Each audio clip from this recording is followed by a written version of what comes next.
Éxodo 20, del 1 al 3, dice: Y habló Dios todas estas palabras diciendo: Yo soy Jehová tu Dios, que te saqué de la tierra de Egipto, de casa de servidumbre. No tendrás dioses ajenos delante de mí. Estudiábamos las semanas pasadas que Dios, al entregar estos mandamientos a su pueblo, lo que estaba haciendo era mostrando su amor, ¿no? Y recordábamos cómo mostró su amor al liberarlos de la esclavitud del pueblo egipcio con grandes señales y prodigios, cómo los rescató cuando el ejército de Egipto iba tras de ellos, cómo abrió el mar para que pasaran y cómo venció al ejército de los egipcios.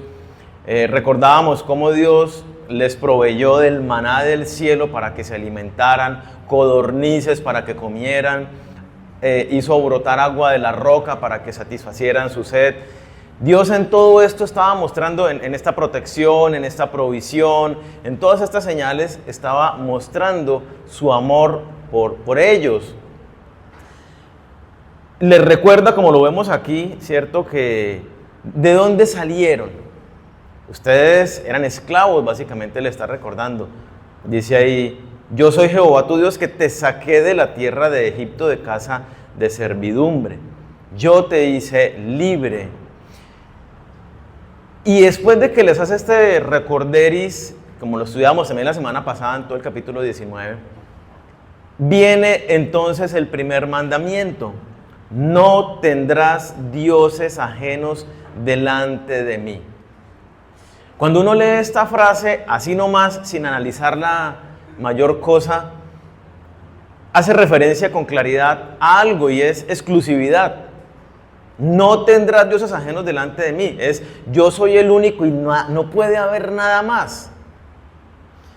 Vamos a entender un poco el contexto de las implicaciones de lo que quiere decir esta frase, pero yo quiero que tengamos en mente que todos los mandamientos, toda la ley y los profetas que encontramos nosotros en la palabra de Dios, todos se desprenden de este primer mandamiento. Todo lo que encontramos en la Biblia se desprende de este primer mandamiento. Así que si lo ponemos en otras palabras, cuando yo genuinamente de corazón estoy cumpliendo este mandato, de ahí se desprende la obediencia a todos los demás, ¿sí? Entonces, y lo hablamos la semana pasada y creo que vale la pena recordarlo, no es asunto de religiosidad, ¿no? Porque muchas personas toman los mandatos de Dios como que hay que hacer esto, pin, pin, pin, pin, y los cumplen rigurosamente como una disciplina esforzada que yo tengo que hacer. Pero recordemos que las cosas con Dios no son de simple estructura, de simple religiosidad, de simple cumplimiento, sino que van de un corazón rendido en adoración a Dios. Dependen y van íntimamente de la mano en una relación real con un Dios vivo. Así que, para entender un poco el contexto, tenemos que recordar que las primeras civilizaciones, la manera como se aproximaron a la divinidad fue a través del politeísmo. Politeísmo quiere decir, es un sistema de creencia en varios dioses. Entonces, por ejemplo, las primeras civilizaciones adoraban al sol, a la luna, al viento, a la lluvia.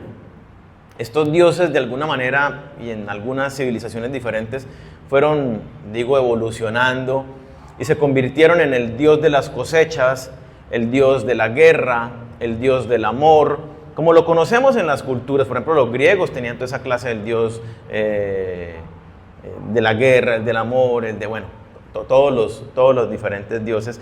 Eran esta clase de dioses, un politeísmo.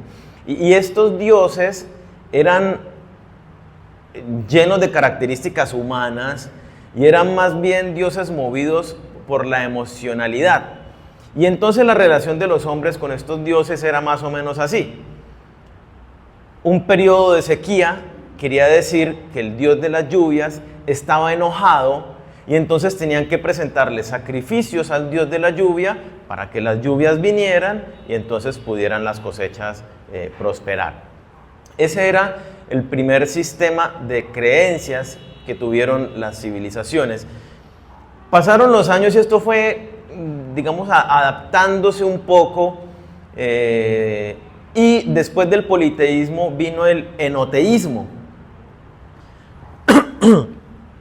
Y el enoteísmo, con H, es el creer, aún creen en varios dioses, o sea, sigue siendo politeísta la creencia, la aproximación a la deidad, pero en el enoteísmo ahora hay dioses regionales, hay deidades territoriales.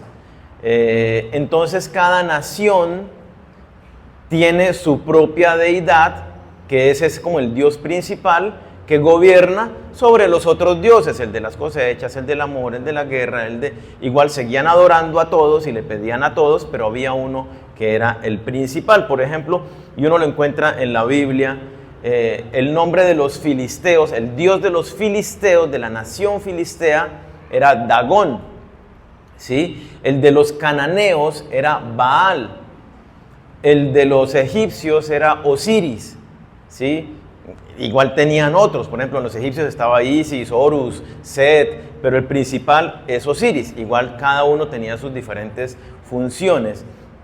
Entonces para nosotros entender, Dios saca al pueblo de Israel de Egipto, y Egipto llevaba a este punto 400 años de vivir, de habitar la tierra de Egipto. Israel llevaba 400 años en la tierra de Egipto. 400 años, pensemos un momento en nuestra realidad. Yo les pregunto, ¿su tatarabuelo hace cuántos años dejó de existir? Tal vez 50, 60 años atrás. Ustedes no habían nacido, tal vez, cuando su tatarabuelo ya falleció. ¿Qué sabe usted de su tatarabuelo? A veces ni siquiera el nombre. Sabemos cómo llaman nuestros abuelos, de repente nuestros bisabuelos, y eso. Yo por lo menos no los conozco los nombres de todos mis bisabuelos. Y entonces este ejercicio de irnos para atrás un poquito, nada más 50, 100 años atrás, nos permite entender que el Dios de Abraham, el Dios de Isaac y el Dios de Jacob, Jehová, como se presentó a ellos, el yo soy, para el pueblo de Israel que estaba en Egipto, ya habían olvidado a ese Dios. Tal vez era un recuerdo, como que alguna vez nos hablaron de que un Dios hizo unas promesas a Abraham, pero habían quedado por allá olvidadas. Entonces viene Dios y los saca de Egipto y se presenta delante de ellos, como lo veíamos la semana pasada. Quiero que ustedes sepan que yo soy su Dios, que yo soy el único y verdadero Dios, y que he venido para cumplirle las promesas que le hice a Abraham, de sacarlos de Egipto y llevarlos a la tierra prometida. ¿Cómo viene el pensamiento del pueblo de Israel, su corazón, hacia dónde está inclinado? Claramente el pueblo de Israel estaba totalmente adaptado al paganismo egipcio. Y nosotros lo recordamos en su caminar en el desierto. Hagámonos un Dios como todas las deidades egipcias. Volvámonos allá y adoremos a esos dioses, porque allá teníamos comida y teníamos techo y teníamos todo esto. Ellos tenían su mente totalmente adaptada al paganismo, al politeísmo. Viene Dios entonces a través de Moisés, con todas las señales y prodigios, para que el pueblo de Israel, y no solo el pueblo de Israel, sino que lo que Dios hace es que toma a Israel como la ocasión para mostrarse al mundo entero. Yo me voy a mostrar a través de ese pueblo insignificante para que el mundo me conozca. Eso es lo que hace Dios a través del pueblo de Israel. Y entonces ellos salen y son liberados con grandes señales y prodigios de la esclavitud física que tenían bajo el yugo egipcio. Pero ¿qué pasa en su mente y en su corazón? ¿Dónde estaban ellos? Pongámosle que hasta este momento, cuando va Moisés y les dice, yo soy el Dios de Abraham, de Isaac, de Jacob, el yo soy Jehová, que vengo a liberarlos, pues ellos de alguna manera su primer pensamiento es, ok, está Osiris, está Horus, está Isis, está Set, está Amun, bueno, tienen un montón de deidades los egipcios y dicen, pues, bueno, uno más, ok, está bien, podemos aceptar un Dios más. Y entonces en ese escenario, en ese contexto, llega Dios y les dice, ¿cómo les dice? No tendrás dioses ajenos delante de mí. Les hace una declaración muy radical, donde no es un Dios más que voy a sumar a mi abanico de dioses, sino que es el único y verdadero Dios. Los lleva a la verdad. Acordémonos que Dios es la verdad, su palabra es la verdad. Y Dios les dice, no hay más dioses. Yo soy el único y verdadero Dios. Esto les rompe la cabeza, llevándolos a un entendimiento, y es, oye, toda nuestra vida de adoración y nuestro sistema de creencias está equivocado. Tiene que haber ahora un cambio muy radical, muy drástico, porque no hay más dioses. Y aunque yo quiera adorar a otros dioses, son falsos. No existen esa clase de dioses al nivel de Dios, como lo vamos a ver ahora. Entonces, ellos van saliendo de tierra de paganos, donde adoran a muchas deidades, y van a la tierra prometida, tierra de paganos, donde adoran muchas deidades. ¿Y qué les dice Dios? No tendrás dioses ajenos delante de mí. Yo soy el único y verdadero Dios. Mucho cuidado con irse a enredar con cualquier creencia, con cualquier deidad de cualquier persona del lugar a donde ustedes van, o seguirse aferrando al lugar que están dejando atrás. Era momento del pueblo de cuidarse. Van a entrar a la tierra prometida.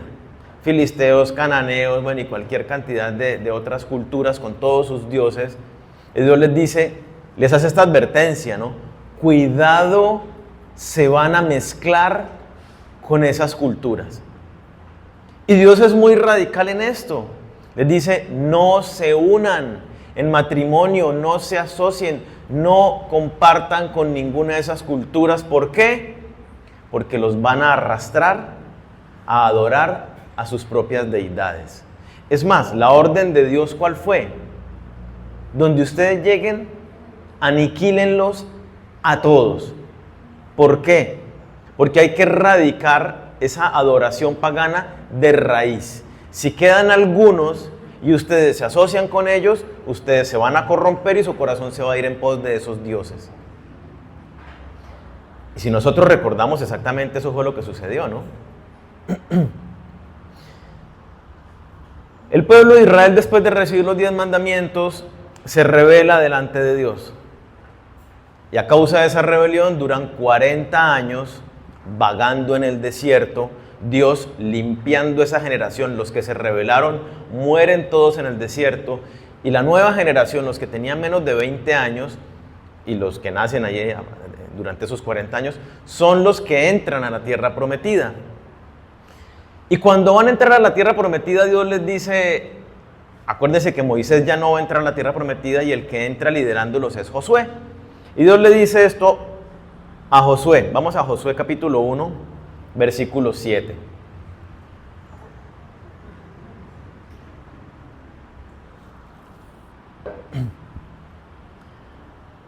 Solamente esfuérzate y sé muy valiente para cuidar de hacer conforme a toda la ley que mi siervo Moisés te mandó. No te apartes de ella ni a diestra ni a siniestra, para que seas prosperado en todas las cosas que emprendas. A mí me gusta cómo Dios lo pone muy fácil y sencillo, ¿no? ¿Qué tengo que hacer? Solamente. O sea, no tiene que hacer muchas cosas, solo esto. ¿Y qué es lo único que tenemos que hacer? Esfuérzate y sé valiente. O sea, no está diciendo, no va a ser sencillo, no va a ser fácil y vas a tener que esforzarte y ser valiente. ¿En qué? Cuidar de hacer conforme a toda la ley que mi siervo Moisés te mandó. Está haciendo clara referencia y muy específica a los 10 mandamientos, porque recordemos que justo antes de entrar a la tierra prometida, Moisés les vuelve a leer la ley, los 10 mandamientos al pueblo y les dice, pilas, ustedes hicieron un compromiso de obedecerlo, de no torcerse ni a derecha ni a izquierda. Y aquí es lo que le dice, solamente esfuérzate y sé valiente en cuidar de hacer conforme a toda la ley que mi siervo Moisés te mandó. No te apartes de ella, ni a derecha ni a izquierda, ni un poquito. ¿Por qué no se pueden apartar? ¿Y por qué tienen que ser tan esforzados y valientes en obedecerla, en no apartarse? Porque en el momento en que se aparten, su corazón se va en pos de otros dioses y se van a alejar de Dios. Y nosotros tenemos que entender algo, y es que el corazón del ser humano fue diseñado para adorar. Siempre estamos adorando. No hay forma de que el corazón del ser humano no adore. El asunto es este, de que si yo no adoro a Dios genuinamente, con toda mi mente, con todo mi corazón y con todas mis fuerzas, claramente yo estoy adorando algo más. Y ese es el peligro, y eso es lo que Dios está advirtiendo acá. No se desvíe ni un poquito a la derecha ni a la izquierda, porque va a terminar enredándose mal con otros dioses. Y vemos la garantía, ¿no? Ahí viene el versículo 8, que es muy lindo, donde nos dice que meditemos en la palabra de Dios para poner en práctica, para obedecerla, y de esa manera tendremos garantizado la prosperidad en las cosas que nosotros hagamos. Y lo está diciendo ahí mismo en el versículo 7. ¿Dónde está esa garantía de que Dios me va a bendecir mi caminar? En que yo me sujeto en obediencia a sus mandatos. Es peligroso no atender a este mandamiento: no tendrás dioses ajenos delante de mí. Y la advertencia que Dios le hace al pueblo de Israel a través de este mandato, y con Josué, que le dice, Pila no se va a unir con nosotros, Pila no se va a contaminar con lo que hacen esas sociedades, es exactamente lo mismo que Dios nos dice a nosotros. 2 Corintios 6:14, que dice, no os unáis en yugo desigual con los incrédulos, porque ¿qué comunión tiene la luz con las tinieblas? ¿Qué comunión tiene Cristo con Belial? Y ahí sigue dando otra cantidad de descripciones. Dios nos dice, usted no se puede asociar con aquel que no está caminando en santidad recto delante de mí. ¿Por qué? Porque usted se va a contaminar con sus creencias. Tengan cuidado. Y entonces, ¿qué empezamos a hacer nosotros? Empezamos a adorar los mismos dioses que adoran ellos. Y yo les pongo un ejemplo muy sencillo que está totalmente metido dentro de la iglesia, y es la herejía de la prosperidad. Dígame si no es otra cosa que una adoración al Dios dinero, camuflada en un Dios me bendice. Es una herejía, es adorar al dinero. Y entonces la gente se acerca a Dios porque Dios aparentemente les promete prosperidad financiera. Es muy fácil, porque ¿cuál es el Dios de este mundo? ¿Cuál es el Dios de la cultura que nos rodea? El dinero. Todo el mundo vive y muere por el dinero. Y algunos dicen, no, yo no amo el dinero, pero sí ama lo que el dinero le puede dar. Comodidades, restaurantes, viajes, paseos, un estilo de vida cómodo y tranquilo. Eso es amar al dinero. Y entonces empezamos a ver lo que los demás a nuestro alrededor tienen, lo que los demás hacen, y empezamos a decir, yo quiero eso también. Y nos vamos en pos de otros dioses. Hoy Dios nos dice exactamente lo mismo, que tengamos el mismo cuidado. No se junten, no se unan en yugo desigual con los que Dios no es su prioridad. Asóciese con otro que también su prioridad es Dios. ¿Por qué? Porque si usted es un poco débil y le cuesta un poco de trabajo, el otro que está bien centrado en Dios le ayuda a usted a también crecer y enfocarse y centrarse en el Señor. Miremos entonces el mandato, tal cual como aparece allí. No tendrás dioses ajenos delante de mí. ¿A quién va dirigido? No tendrás dioses ajenos delante de mí. A cada uno tiene que hacer su propia evaluación de cuál es mi realidad delante de Dios. No tendrás, tú no tendrás. Es un mandato dirigido a cada uno de nosotros como individuos y como iglesia, pero cada uno de nosotros tiene que mirar en su corazón. Y yo aquí sí les pido que por favor, como lo hemos dicho antes, de aquí se desprende todo. Ruéguele al Señor y venga con toda honestidad a evaluar su corazón y su mente. Que Dios le pueda mostrar cómo está usted frente a este mandato. ¿Cuántos otros dioses tiene usted delante del único y verdadero Dios en este momento en su vida? Y eliminarlos radicalmente de su vida. Entonces la pregunta es, ¿tú tienes otros dioses delante del único y verdadero Dios? Para responder esto y poder entender un poco mejor qué quiere decir, dice no tendrás.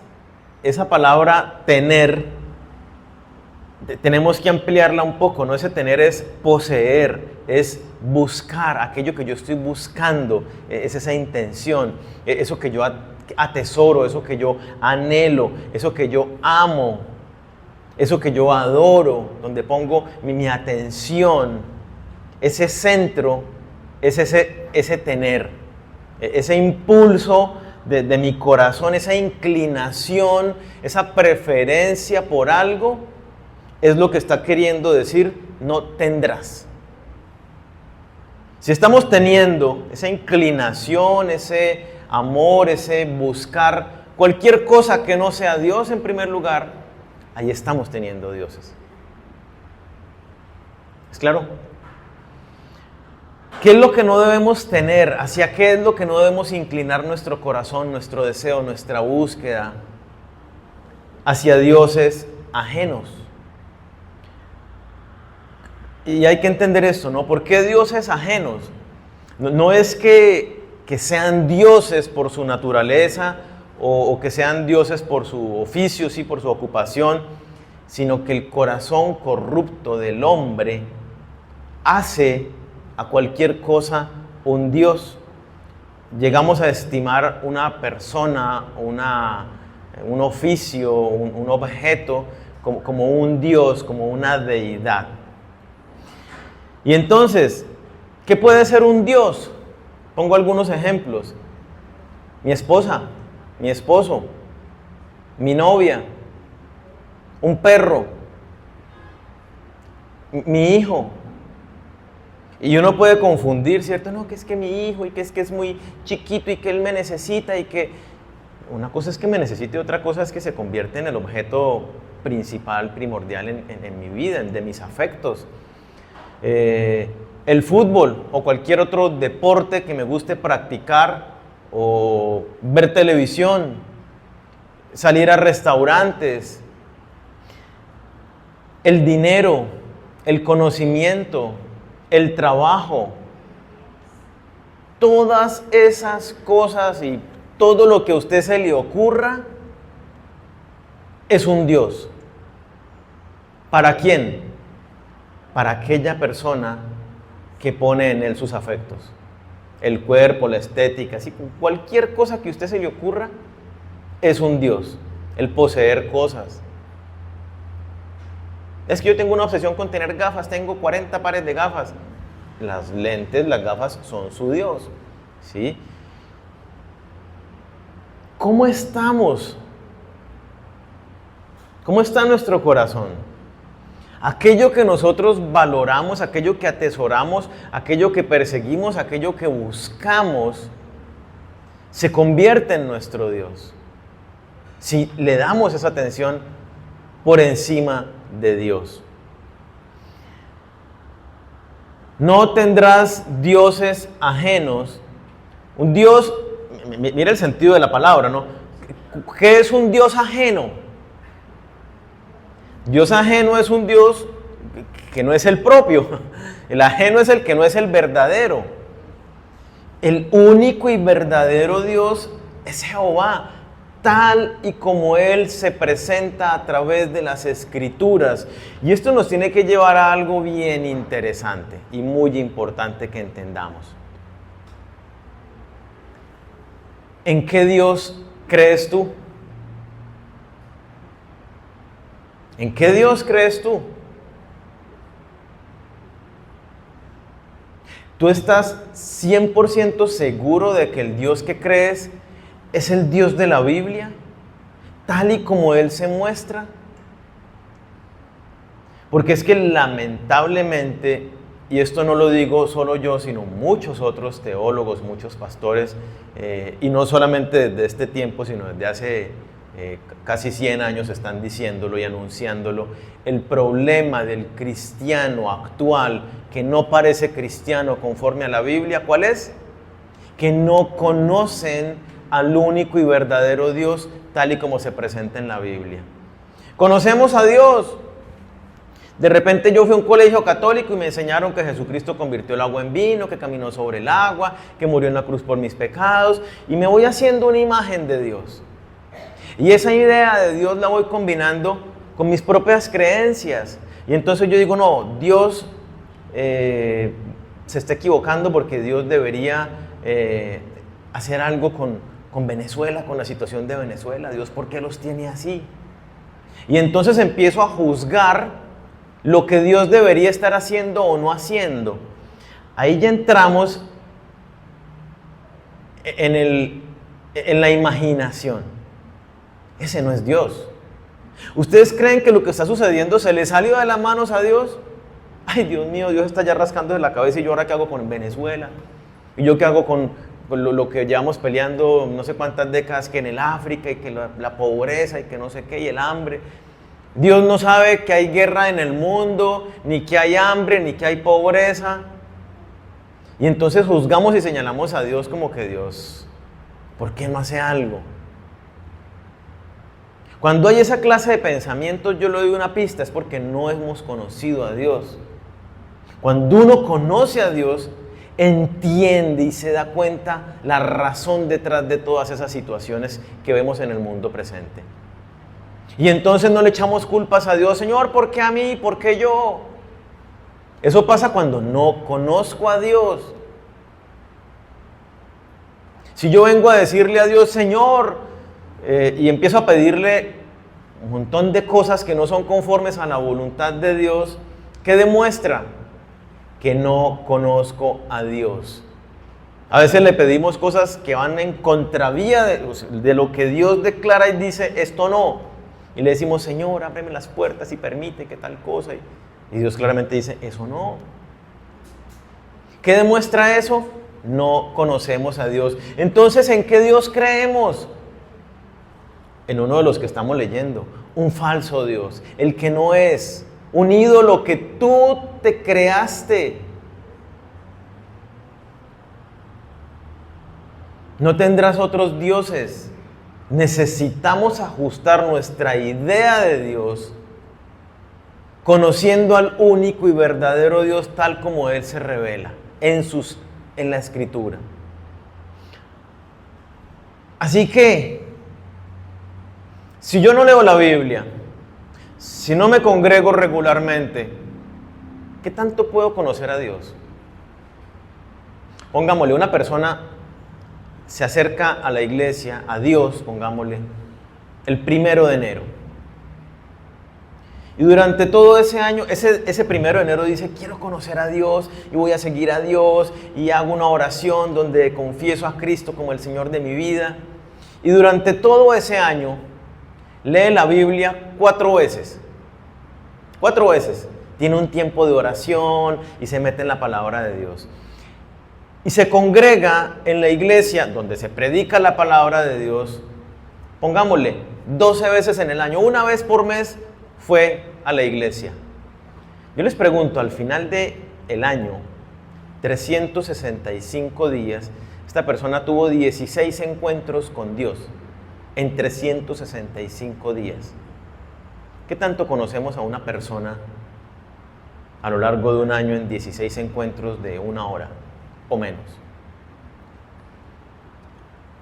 Si no conocemos a una persona, mucho más a Dios o mucho menos a Dios.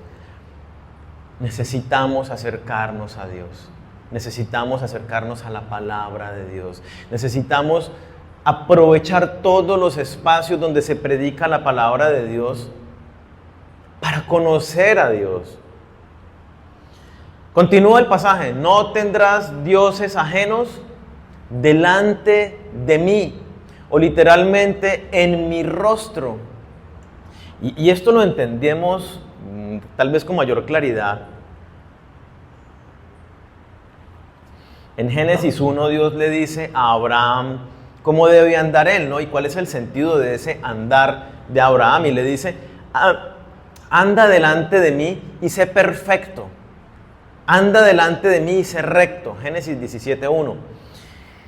Y lo que le está diciendo Dios a Abraham es, compórtate, que tu caminar, que tu vida cotidiana sea recto, sabiendo que siempre estás en mi presencia. Entonces Dios nos dice en este primer mandamiento, no tendrás dioses ajenos delante de mí.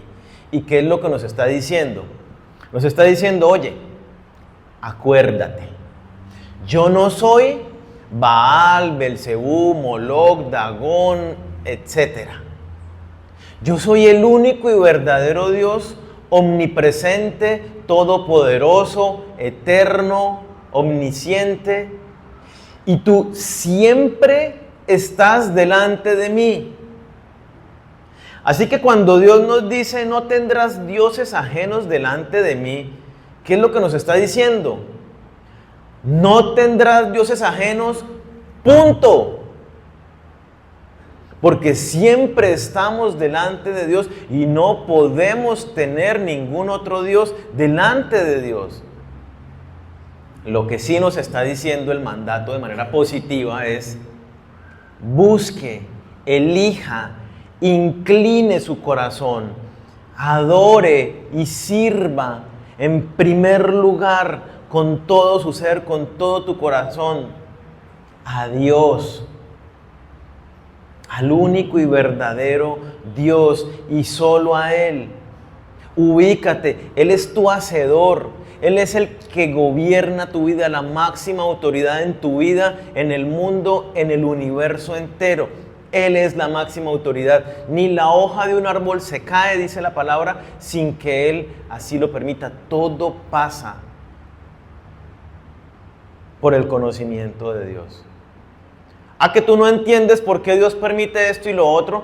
Métete con Él a conocerlo para que puedas entender por qué es. Él es la suma de toda excelencia, toda gloria, toda majestad, es de Él. Es el único que merece toda la adoración, toda la alabanza, toda la exaltación. ¿Cómo nosotros osamos entregarle adoración y rendirle tributo a personas o cosas, o un trabajo o el dinero?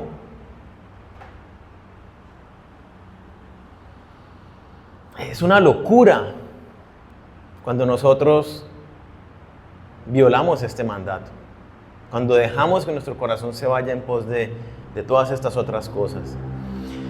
¿Qué requiere entonces este mandato de nosotros? Una actitud de nuestro corazón, una disposición y una conducta pues totalmente adecuada. Y una vez más, yo le pongo un momento, le pido que se ubique. Dios y usted. Imagínese a Dios y usted parado enfrente. ¿Usted puede estar parado al frente de Dios? Cuando leemos en las Escrituras, cualquier persona que Dios se manifestó en una visión, a través de un ángel, caían de rodillas, todos, considerando su humanidad y diciendo, me voy a morir, porque soy un hombre pecador, soy simplemente un hombre y estoy delante del Dios Todopoderoso, no voy a vivir más. Cuando uno se ubica realmente en la presencia de Dios, lo primero que sale, Dios es luz, lo primero que sale a la luz, ¿qué es? La mugre con la que vengo yo delante de Él. Todo mi pecado, toda mi maldad, toda mi corrupción, mi idolatría, se ve claramente.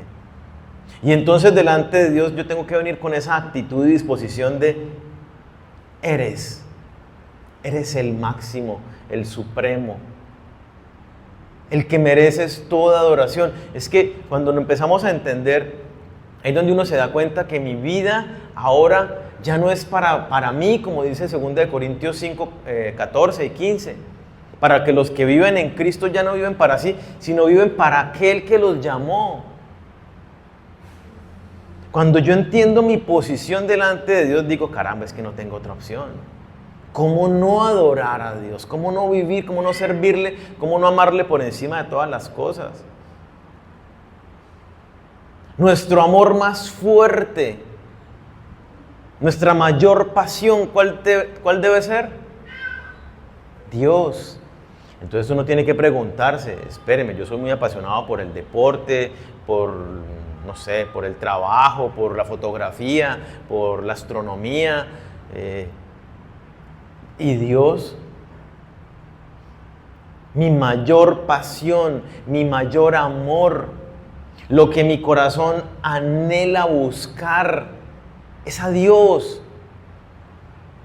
Solo cuando realmente estamos haciendo esto, estamos dándole el primer lugar a Dios. En tu cotidianidad, ¿qué es primero? Todas las cosas que tienes por hacer, llámese en el hogar, en tu trabajo, o Dios. No responda, no solamente para que caigamos en cuenta un poquito. ¿A quién servimos? Dice la palabra, sirven al ojo, sirven al vientre, se vuelve su Dios. No, yo trabajo, ¿para qué trabaja tanto? Un cristiano, ¿no? ¿Por qué? No, es que yo trabajo para darme gustos. Para eso es que yo trabajo, para darme gusto. Y todo esto que yo tengo son las bendiciones que me ha dado. Espéreme, una cosa es que Dios nos bendiga y que todo lo que tenemos viene de la mano de Dios. Y otra cosa es que mi mirada esté puesta en mis placeres carnales. Y el deleite simplemente, caramba, una vez más necesitamos entenderlo. Yo existo no para proveerme placer a mi vida. Y es que nosotros existimos para ser felices. Dicen por ahí, ¿no? ¿Para qué existimos nosotros? ¿Para ser felices? Tampoco estoy diciendo que existamos para ser tristes, ¿no? Para que no me malentiendan. Existimos para la gloria de Dios. Para honrarle a Él a través de todas las cosas, pensamientos, palabras, acciones, quienes somos y lo que hacemos. No para buscar mi felicidad, sino para buscar qué es lo que le agrada a Dios, para obedecer su palabra. Que Dios trae plena satisfacción a nuestro corazón, realización, es cierto. Pero cuando estamos allí obedeciéndolo a Él, no cuando estamos persiguiendo lo que nuestro corazón corrupto nos inclina a perseguir. Entonces, requiere que toda mi servicio, mi adoración, mi rendición, sea con la mayor sinceridad y devoción para Él.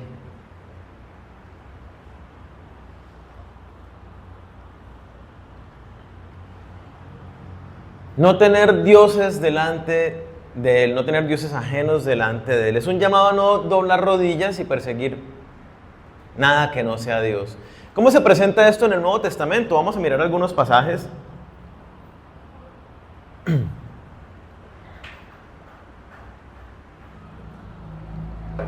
Para que veamos que los 10 mandamientos se repiten en el Nuevo Testamento.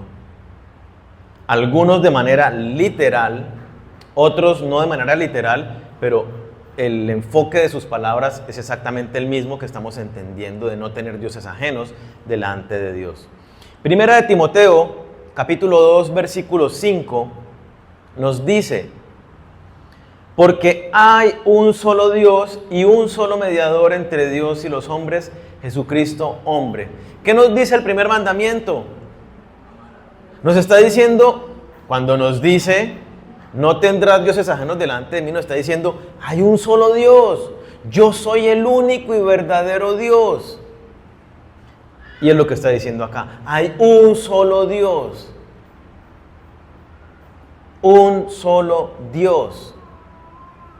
No hagas otros dioses en tu vida.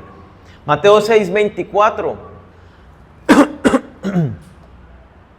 Inclusive desde los versículos anteriores nos está hablando y explicando esto mismo. 24 dice: ninguno puede servir a dos señores, porque o aborrecerá al uno y amará al otro, o estimará al uno y menospreciará al otro. No podéis servir a Dios y a las riquezas. ¿Qué nos está diciendo entonces? Es lo mismo. Tú no le rindas adoración a nada que no sea el único y verdadero Dios. Y los pasajes anteriores dice, donde esté tu tesoro, allí estará tu corazón. Donde tú pongas el ojo para amar, para anhelar, para buscar, para desear ese algo, allí estás haciendo de ese tu Dios. Allí le estás dando el primer lugar en tu vida. Y entonces aquí nos dice, no puedes adorar dos cosas al mismo tiempo, no puedes servir a Dios, a dos señores. Uno va a estar siempre en primer lugar. Es el mismo mandato que vemos del Antiguo Testamento. No tendrás dioses ajenos delante de mí. Ese tener, atesorar, buscar, servir, lo mismo de aquí. Mateo 22, versículo 37 y 38. Jesús le dijo, amarás al Señor tu Dios con todo tu corazón, con toda tu alma y con toda tu mente. Este es el primero y grande mandamiento. ¿Qué nos dice? Primero Dios.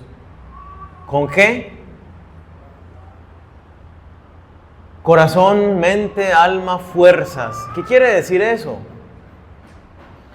¿Mis pensamientos desde que me levanto están centrados en Dios? Y pensamientos centrados en Dios, hablo de una realidad práctica, ¿no? No es simplemente me levanto y Señor, todo mi día es para ti, te lo entrego y encomiendo mi día en tus manos. Y ya con eso pienso que mi mente y mi día está centrado en el Señor. De ninguna manera. Es realmente estar pensando en Dios. Cómo yo agrado a Dios en la manera como estoy manejando, en la manera como me estoy vistiendo. Cómo agrado a Dios en la manera como saludo a mis compañeros de trabajo, a mis hermanos en la iglesia. Estoy todo el tiempo pensando en Dios. Todo lo que hago lo hago para Dios. Estoy centrado en Dios. Trabajo.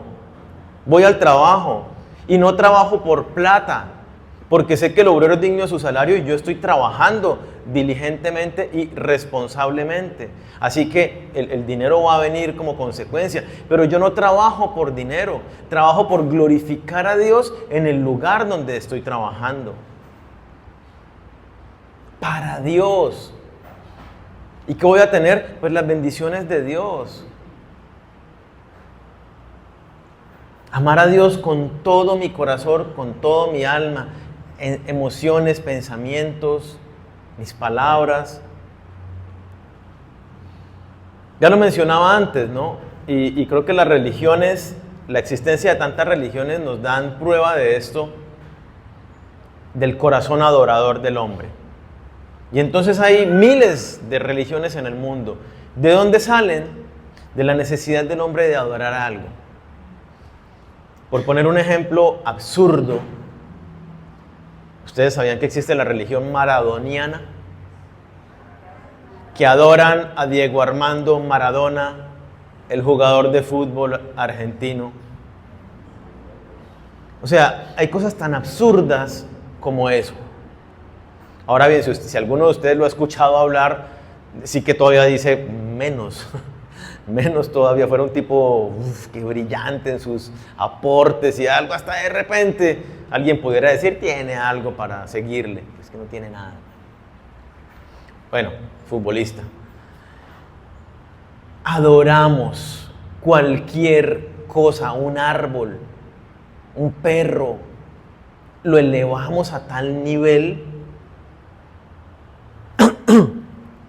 Entonces nosotros tenemos que entenderlo. Si no estoy adorando a Dios con todo mi ser en ese primer lugar, estoy adorando otras cosas.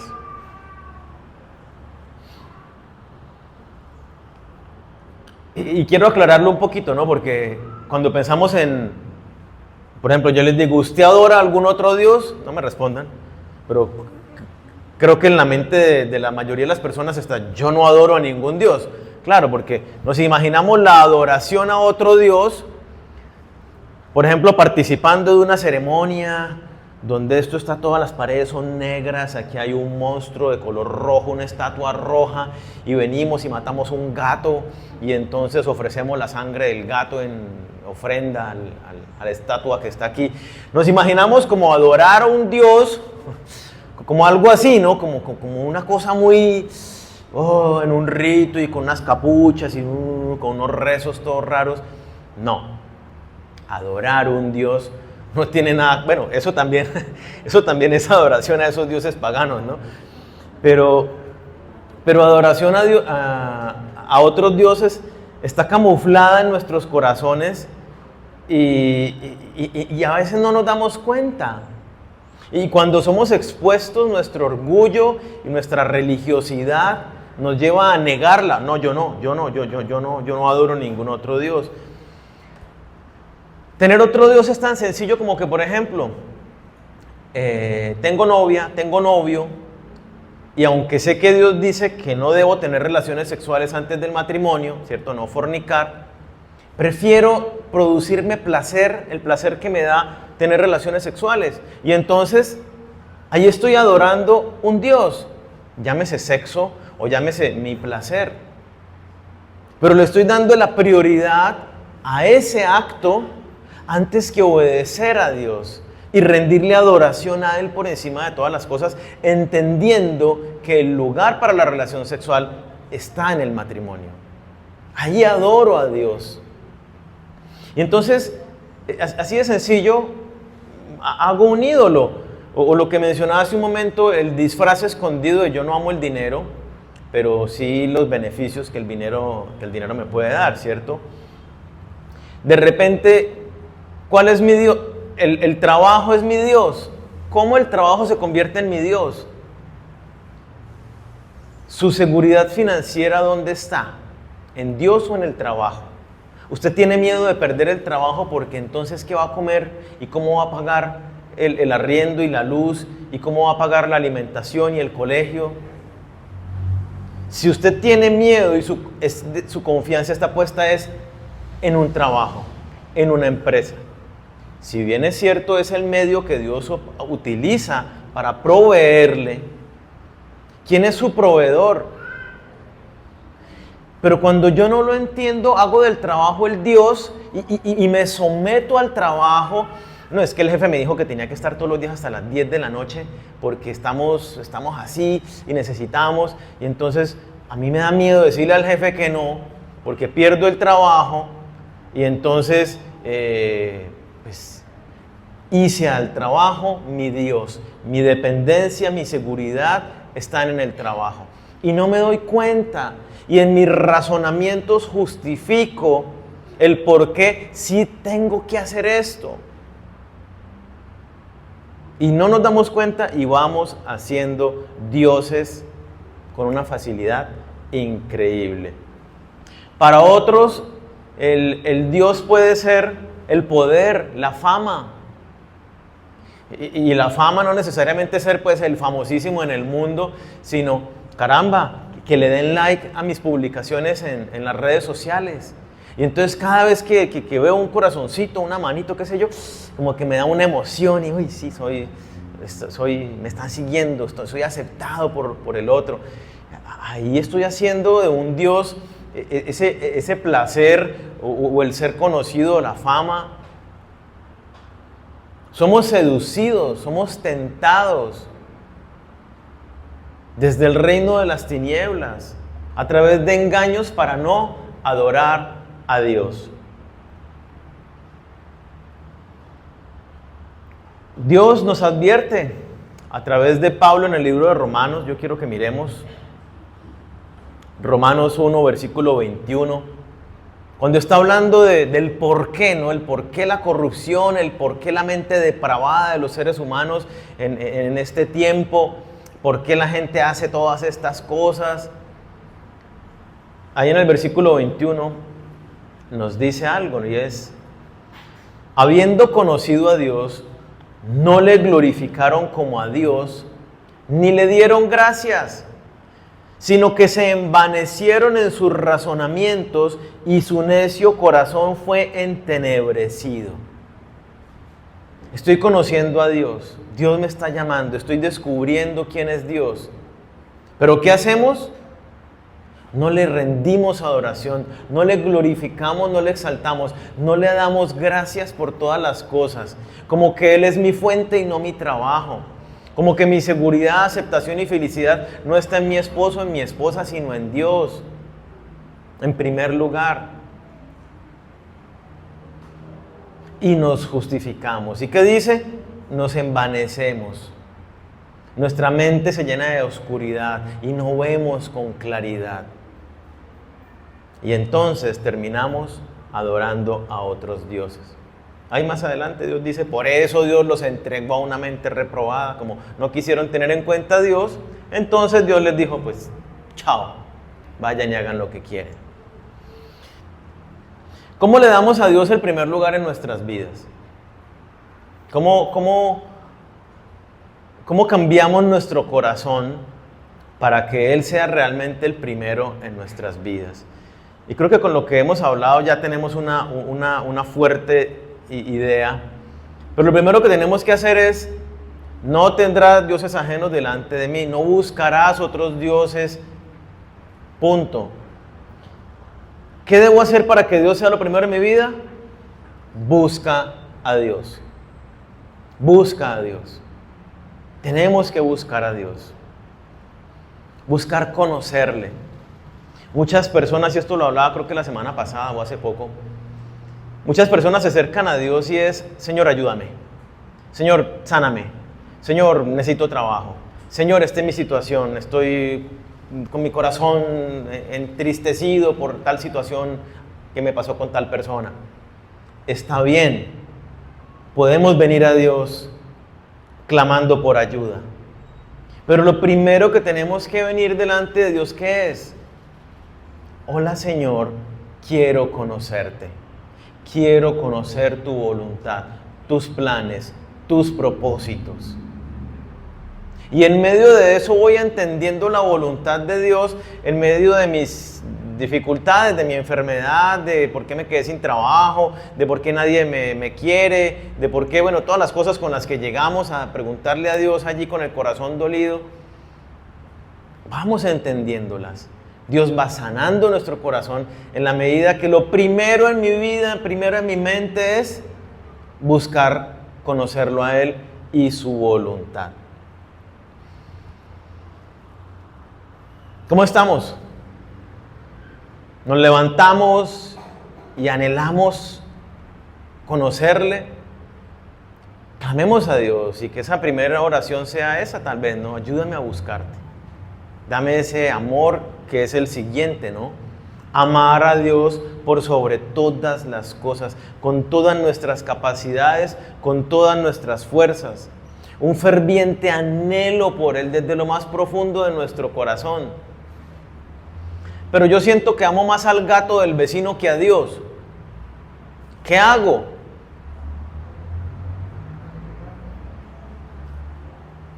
De la búsqueda de Dios se desprenden todos los demás. Tú no puedes amar lo que no conoces. Necesitas conocer a Dios, y en la medida que lo conoces y vas experimentando sus manifestaciones en una relación con Él, dices, wow, Señor, o sea, ¿cómo no amarte? Y cada vez nos entregamos más a Él, en un amor, en pasión, creciente. Entonces, y como lo dice la palabra, ese amar a Dios es a través del conocimiento y la obediencia de sus mandamientos.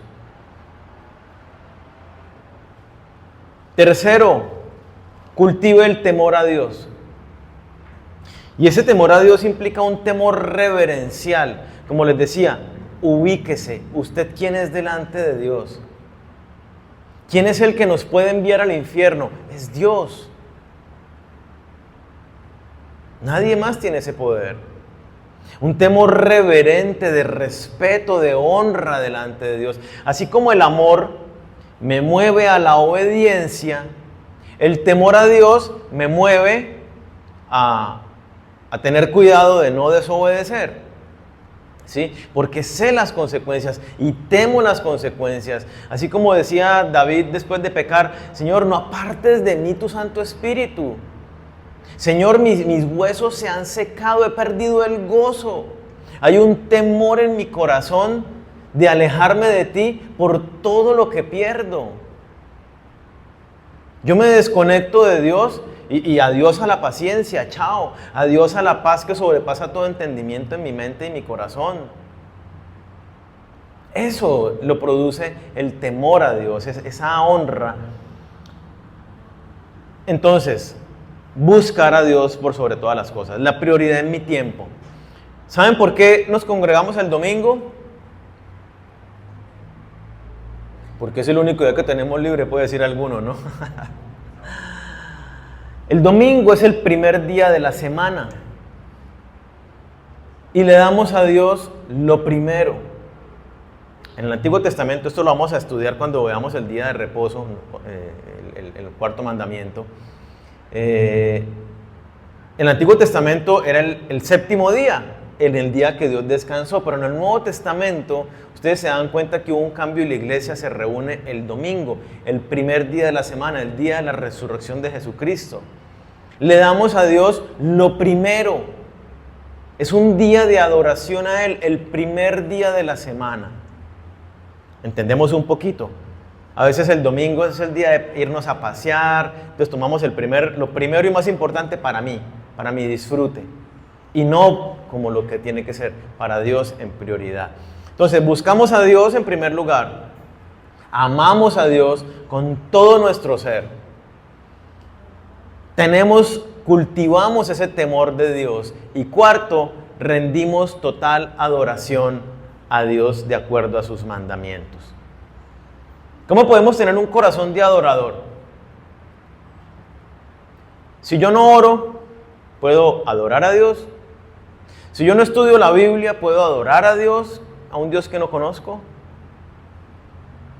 Necesitamos orar, necesitamos estudiar la palabra, necesitamos obedecer lo que Dios nos dice. ¿Cuál es nuestra mayor adoración? Y la cantábamos hace un rato. Obedecer a Dios. Nuestra mayor ofrenda es la obediencia a Dios. Y entonces alábelo, glorifíquelo, dele gracias a Dios. Pero esto que implique, yo los invito a que en esta semana ustedes se tomen su tiempo en la intimidad con Dios y lo aterricen de manera práctica. ¿Qué voy a hacer para buscar a Dios como prioridad? ¿Qué voy a hacer para empezar a amar a Dios más de lo que amo a fulanito, tal cosa, tal otra, tal otra? ¿Qué voy a hacer para cultivar este temor reverente delante de Dios? ¿Cómo voy a empezar a adorar en mi vida a Dios? Hoy me levanto, ¿qué voy a hacer? ¿Qué acto o actos de adoración voy a tener en el día de hoy? De modo que yo le saque una sonrisa que alegre el corazón de Dios. Nuestra vida ahora en Cristo está centrada en Dios y nosotros necesitamos rendirnos en obediencia a cumplir este mandato. No podemos tener otros dioses delante de Dios, del único y verdadero Dios.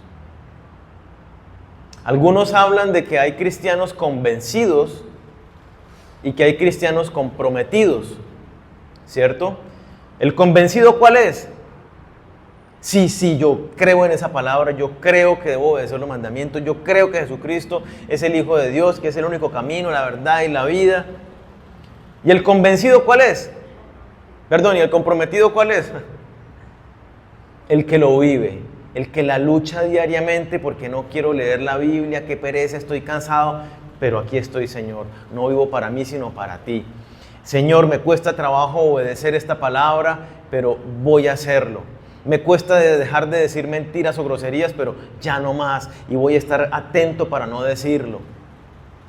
Señor, me da miedo y vergüenza predicarle a otra persona el evangelio, pero tú me mandas a hacerlo y voy a superar mi temor y voy a ir y hacerlo. Ese es el comprometido. Ahora bien, a la luz de la palabra de Dios, ¿existen cristianos convencidos? No existen. Hay gente que cree que es cristiana y que está convencida. Pero el que verdaderamente es cristiano es el comprometido. El convencido tiene una fe intelectual. La misma fe que tienen los demonios. Los demonios saben que Jesucristo es el camino, la verdad y la vida. Los demonios tiemblan ante la presencia de Dios de un temor reverente delante de Él. Pero aún así no son salvos. Porque es que como dice Jesucristo, esto no es del que levanta manos y dice Señor, Señor, sino del que hace, el que obedece, el que se compromete con la voluntad de Dios. Entonces, Jesucristo lo dice en otras palabras. Lucas 9:23, y ya con esto cerramos. Y decía a todos, si alguno quiere venir en pos de mí, niéguese a sí mismo, tome su cruz cada día y sígame. Esto es el primer mandamiento. Yo no puedo estar persiguiendo mis propios deleites, mis propios anhelos, mis propios pareceres, mis filosofías, lo que el mundo nos dice. Niéguese a sí mismo. Yo tengo que tener a Dios en el primer lugar, cuésteme lo que me cueste. ¿Por qué? Porque no hay otra opción. Cada día debo morir a esos dioses que se quieren levantar en mi vida, a ese conformismo, a esa comodidad, a ese es que yo soy así. Hay que morir a todo eso para someternos en obediencia a la palabra, a Dios mismo. Si realmente vivo comprometido a Dios, dándole la prioridad en mi vida, entonces ¿qué va a suceder? Yo me encuentro todos los días con Él en oración, yo estudio la palabra de Dios todos los días, yo me congrego cada domingo con mis hermanos en la iglesia y aprovecho cada espacio para conocerle, para darle a conocer. Yo estoy orando por mis hermanos, estoy orando por aquellos que están a mi lado que no conocen de Cristo y estoy yendo a predicarles el evangelio.